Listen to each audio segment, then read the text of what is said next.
आज मैं आप सभी के साथ रश्मि जी जो कि सहारनपुर से हैं, उनकी बुआ जी का केस शेयर करने जा रही हूँ। ये एक इस तरह की महिला का केस है जिसने जीवन पर्यंत उन्होंने कभी किसी की भावनाओं का सम्मान नहीं किया, कभी भी अपने ज़बान का सही इस्तेमाल नहीं किया। किसी को ताना मारना, किसी की कमी का मजाक बनाना, पीठ पीछे किसी की बुराई करना, लोगों को जज करना, ये उनके लिए मामूली बात थी। यही उनके जीवन जीने का तरीका था। काफ़ी बड़ी आयु में, लगभग वो 75 से 80 वर्ष के बीच की थी, काफ़ी बड़ी आयु में उनकी मृत्यु हुई।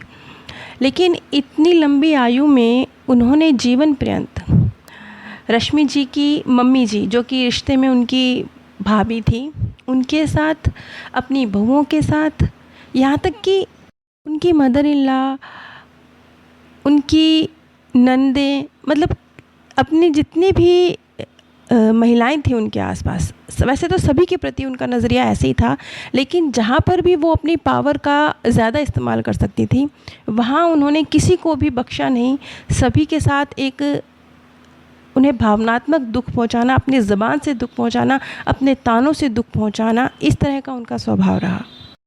अब देखा जाए तो जीवन पर्यंत उन्होंने ऐसा कोई कर्म के आधार पर, जिसे हम गंदा कर्म कहते हैं ना, कुछ किसी का मर्डर कर दिया, किसी का पॉकेट मार लिया, ऐसा कुछ ब्लंडर कर्म उन्होंने नहीं किया है बाहरी दुनिया, अगर भौतिक दुनिया की नज़र से देखें। लेकिन अपनी ज़बान का मिसयूज़ करना, अपनी ज़बान का नश्तर की तरह उपयोग करना, ये उन्होंने बखूबी किया, पूरे जीवन किया।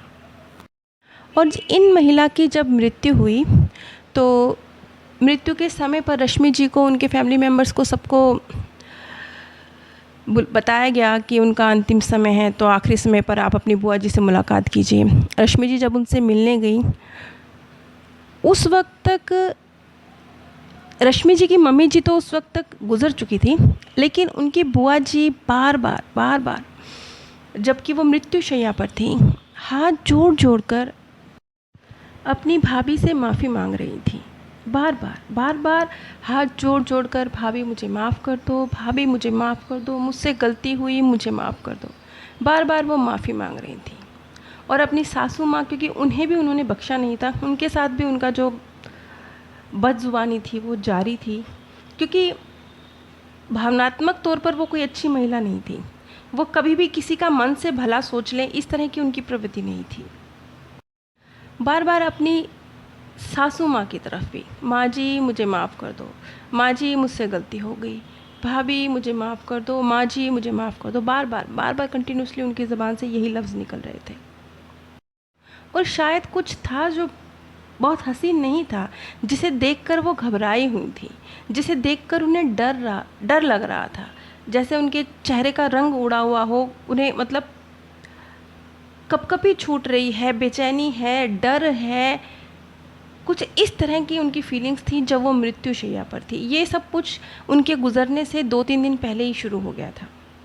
ऐसे समय में उनके परिवार वालों ने, जैसा कि गीता का पाठ रखा जाता है, आसपास परिवारजन धार्मिक जो कार्य होते हैं वो करते हैं ताकि आत्मा आसानी से अपने प्राण छोड़ सके, उसे मोक्ष की प्राप्ति हो सके। वो सभी कार्य उसके परिवार के, उनके पुत्रों की साइड से किए गए। लेकिन जो गीता पाठ भी किया जा रहा था, वो बार मतलब वो गीता पाठ भी नहीं सुनना चाह रही थी। उस वक्त उनकी ऐसी स्थिति थी, जैसे कई बार हमसे ये कहा जाता है ना कि अंतिम समय पर आप परमात्मा को याद कीजिए। अगर आप एक अच्छे इंसान की तरह आपने जीवन नहीं जिया है, तो आप अंतिम समय पर भगवान का नाम ले ही नहीं पाएंगे। उनके तो आसपास जो लोग उस समय गीता पाठ भी कर रहे थे, उनको भी वो कहती थी नहीं, उनको भी रोकती थी, उनका हाथ का इशारा होता था कि गीता पाठ भी नहीं सुनना। और अंतिम दिन तो वो बहुत ही ज़्यादा बेचैन थी और बार मुझे छोड़ दो, मुझे नहीं जाना, मुझे रहने दो, प्लीज़ मुझे माफ़ कर दो, मुझे नहीं जाना, मुझे बचा लो, ये कंटिन्यूस उनके मुंह से जो शब्द थे वो निकल रहे थे। अब ये सारी स्थिति क्या थी?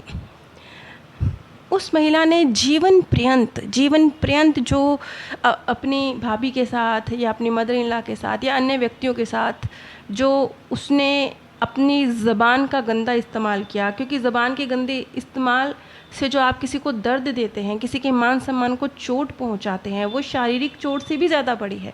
शरीर की चोट तो फिर भी भर जाएगी, लेकिन दिल के घाव नहीं भरते। ये जो वो बार बार अपनी भाभी से, अपनी मदर इन लॉ से माफ़ी मांग रही थी, कर्म तो उन्होंने अनेकों के साथ गलत किए थे, लेकिन इन दोनों के साथ उनके कुछ ज़्यादा ही गलत किया था। तो वो जो बार बार इनसे माफ़ी मांग रही थी, जब एक आपके पूरे जीवन जो आपने जिया है उसका जो चक्र आपकी आंखों के सामने से गुजरता है, उस समय आप जीवन पर्यंत चाहे जैसे मर्जी करें, लेकिन उस वक्त आप बिल्कुल निष्पक्ष होकर उस अपने पूरे जीवन की यात्रा को मृत्यु के अंतिम समय पर देखते हैं। ऐसा ही उनके साथ हो रहा था, जिसमें जब उन्होंने अपनी भाभी या अपनी मदर इन लॉ के साथ जो कुछ भी गलत किया, वो दृश्य गुजर रहे थे, तो वो बार बार हाथ जोड़कर माफ़ी मांगती थी, क्योंकि उन्हें पता था कि इस दुनिया में वो जो कर गई हैं उनके साथ, इसका रिज़ल्ट अब उनके सामने आने वाला है। अब इस तरह के जो लोग होते हैं, अगर इनका रीबर्थ होगा तो वो किस तरह का होगा। जैसे अगर एक सामान्य साधारण से उदाहरण से बात को समझा जाए, तो आप देखते हैं ना कि कुछ लोग हैं, मान लीजिए कोई लेडी है, बहुत हैवी है, वो बहुत अनहेल्दी खाती हैं, बहुत हैवी हैं, फिर वो अपने ऊपर काम करती हैं, अपने शरीर के साथ काम करती हैं, हेल्दी फूड खाना शुरू करती हैं, अपने अंदर बदलाव करती हैं, तो धीरे धीरे वो अपना वेट लूज़ कर लेती हैं, और धीरे धीरे वो और आगे जाती हैं, और धीरे धीरे करके वो खुद ही लोगों को गाइड करने लगती हैं, एक अच्छी जिम ट्रेनर बन जाती हैं, लोगों को किस तरीके से अपने आप को हेल्दी रखना है इसके बारे में गाइड करने लगती हैं। यानी जो उस महिला की कमज़ोरी थी, वीकनेस थी, उसी को उसने आगे बढ़ाकर अपनी ताकत में कन्वर्ट कर लिया और लोगों के लिए बेनिफिशियल हो गई। अब इस तरह की महिला, जैसे कि रश्मि जी की बुआ जी, अब इनकी जो मृत्यु हुई, तो इनका रीबर्थ हुआ होगा तो किस प्रकार से हुआ होगा। इस महिला ने, क्योंकि इस तरह के जितने भी केस हुए हैं उसमें जो इस तरह की सोल्स होती हैं, वो अपने लिए इसी तरह का जीवन चूज़ करती हैं, जिसमें ना सिर्फ उनके कार्मिक अकाउंट कटेंगे, साथ ही साथ वो इसी चीज़ में ग्रो करके आगे बढ़ेंगी। जैसे कि अब ये जो लेडी हैं, इनका जो नेक्स्ट बर्थ हुआ होगा उसमें ज़रूर ये इस तरह की एक व्यक्ति के रूप में इन्होंने जन्म लिया होगा, जहाँ इनको अपॉर्चुनिटीज़ कम मिल रही हैं, इनकी किसी कमज़ोरी की वजह से इन्हें दबाया कुचलाया जा रहा है, इनके ऊपर ताने मारे जा रहे हैं, इनको इनकी कमी की वजह से लाइफ में पीछे धकेला जा रहा है। इस तरह की कुछ परिस्थितियाँ बनेंगी, कुछ इस तरह की परिस्थितियाँ बनेंगी कि लोगों के ज़बानी और आँखों के नश्तर इन पर चल रहे हैं और ये उस दर्द से गुजर रही हैं। इससे क्या होगा, मतलब ये लाइफ, इस तरह की लाइफ सोल अपने लिए खुद चूज़ करेगी। जैसे हमें कई बार होता है ना कि हमने अपने लिए ये लाइफ क्यों चूज़ करी होगी, तो इसी बात से हम समझेंगे कि हमने क्यों अपने लिए लाइफ में अगर कुछ मुश्किल चूज़ कर लिया है, लाइफ जो हमने डिसाइड करी, जो धरती पर जी रहे हैं वो हमने चूज़ करी, तो हमने क्यों करी होगी। तो जैसे अब ये महिला हैं, इन्होंने ये इस तरह का जीवन इन्हें मिलेगा जहाँ इनके ऊपर ज़ुबान से भी, आँखों से भी, ज़बानी भी, हर तरीके से समाज के जो तीर हैं वो चलेंगे, और इन सब को झेलते हुए न सिर्फ इनको अपने कार्मिक अकाउंट चुकता करने पड़ेंगे, वो तो होंगे ही, साथ ही साथ इन्हें इसी फील्ड में ग्रो भी करना होगा। जहाँ जिसकी कमज़ोरी है, प्रकृति वहीं उसको उठने का मौका देती है। अगर नेक्स्ट बर्थ में ये महिला अपनी इस कमज़ोरी के साथ जन्म लेगी और उसके ऊपर काबू पाते हुए यदि उसने एक पॉजिटिव लाइफ आगे, क्योंकि स्वतंत्र कर्म की पावर तो हमेशा हाथ में है ना, तो नेक्स्ट बर्थ में भी जब ये बर्थ लेंगी तो स्वतंत्र कर्म तो इनके हाथ में होंगे ही। तो मान लीजिए नेक्स्ट बर्थ में ये महिला किसी मतलब अपनी कमज़ोरी पर काम करती हैं और अपने कर्मों को सकारात्मक बनाती हैं। मान लीजिए हम इस तरीके से मान के चलते हैं, तो ये जो कर्मा है इनके सामने आएंगे, लेकिन अब जो इन्होंने अपने अंदर अपने स्वतंत्र कर्मों को सही तरीके से अगर यूज़ किया, तो न सिर्फ इनके ये कार्मिक अकाउंट जो इन्होंने क्रिएट किए हैं ये कटेंगे, साथ ही साथ धीरे धीरे करके ये अपने अंदर इतनी स्ट्रेंथ डेवलप करने की ये प्रकृति इनको इस तरह के हालातों में डालेगी कि ये अपने अंदर स्ट्रेंथ डेवलप करें और लोगों को, जो दबे कुचले लोग हैं, जो लोगों की जो अपनी ज़बान से हील कर सकें, लोगों को उनके दर्द से, दिली दर्द से बाहर खींच कर निकाल सकें। इस तरह की स्टेज तक ये पहुंच जाएं, उन्हें इसका मौका मिलेगा। लेकिन चलिए, ये तो तब होगा ना जब ये अपने नेक्स्ट बर्थ में अपने स्वतंत्र कर्मों का इस्तेमाल सही करती हैं तो। अदरवाइज़ ये भी हो सकता है कि ये अपने इसी एक गंदे संस्कार को नेक्स्ट बर्थ में नहीं उस पर काबू पा सकें, इसे और भी ज़्यादा गंदा कर दें, तो फिर इन्हें अपने कार्मिक अकाउंट के मुताबिक और भी ज़्यादा बदतर परिस्थितियों का सामना करना पड़ेगा और अपने कार्मिक अकाउंट चुकतू करने ही पड़ेंगे। अब भाभी और मदर इन लॉ जिसके साथ इनका व्यवहार बहुत गलत था, ये लौट कर इनके बर्थ में किसी न किसी रूप में आएंगी और ये नहीं होगा कि वो गंदी बन के आ रही हैं, वो इनको ज़बान से नश्तर चला रही हैं, वो इनकी भावनाओं को चोट पहुंचा रही हैं, वो इनके मान सम्मान को चोट पहुंचा रही हैं और इस तरीके से कार्मिक अकाउंट कट रहा है। नहीं नहीं नहीं, ऐसे नहीं होगा। अगर ऐसे होगा तो ये तो फिर एक साइकिल चल पड़ी ना। उसने गलत कर्म किया, फिर दूसरे ने उसका कर्म काटने के लिए गलत कर्म किया, तो इस चक्कर में उसने भी तो गलत कर्म बना लिए ना। ये साइकिल नहीं चलेगी, ये साइकिल नहीं चलेगी। क्यों? क्योंकि भाभी और मदर इन लॉ के अपने संस्कार हैं, अपने कर्म हैं। ये प्रकृति ऐसा नहीं करेगी कि वो अपनी ज़बान का गलत इस्तेमाल इनके प्रति करे और इस तरीके से कार्मिक अकाउंट कटे। नहीं, ये प्रकृति ही ऐसे हालात बना देगी, इनके मन की सोच ऐसी बना देगी कि लोगों की कही हुई छोटी बात भी इन्हें इतनी पिंच कर जाएगी, जो इनकी मान सम्मान को तार तार कर जाएगी, जो छोटी बात भी इन्हें ताने की तरह लगेगी और ये उसको ऐसे ही दर्द महसूस करेंगी जैसे दर्द इन्होंने दूसरों को अपनी ज़बान से दिया है।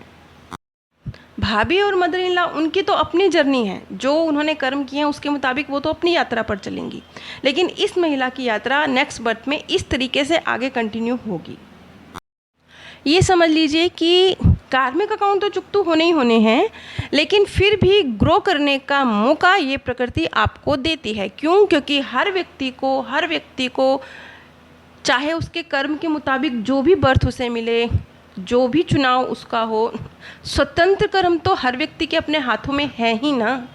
उसका यूज़ करके तो वो हमेशा अपनी लाइफ को सही दिशा दे ही सकता है। लेकिन एक बात हमेशा याद रखनी है कि प्रकृति बिल्कुल फेयर है, एकदम फेयर है। इन्होंने जो नश्तर चुभोए हैं लोगों को, वो इनके पास विद ब्याज लौट कर आएंगे।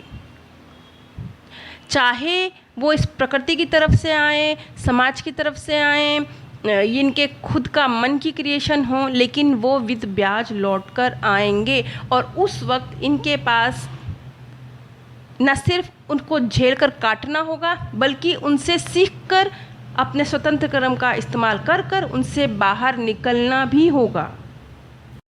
तो इस तरीके से हम लोग जो हमारी जर्नी होती है जन्म जन्म की, उसे कई बार बहुत सरल और कई बार बहुत डिफ़िकल्ट बना लेते हैं।